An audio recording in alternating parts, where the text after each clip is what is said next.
एक महत्त्वाची बातमी पुण्यात मार्केट यार्ड परिसरामध्ये शहांविरोधात वंचितनं आंदोलन केलंय। टिळक भवनासमोर काँग्रेस विरोधात भाजप कार्यकर्त्यांनी हे आंदोलन केलेलं आहे। तर पुण्यामध्ये मार्केट यार्ड परिसरात शहांविरोधात जोरदार घोषणाबाजी ही वंचितनं केली आहे। ही दोन दृश्य सध्या आपण पाहतोय। पुण्यामध्ये अमित शहांचा आज दौरा आहे आणि त्या पार्श्वभूमीवरती काँग्रेस आणि वंचितचं हे आंदोलन सध्या पाहायला मिळतंय।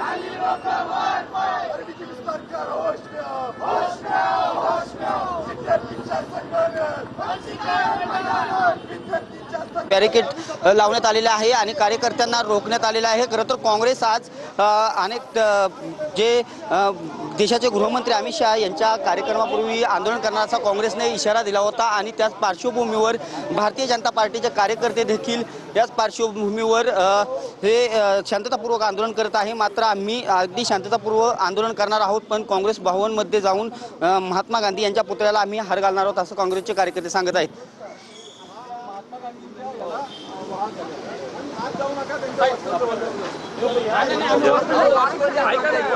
तर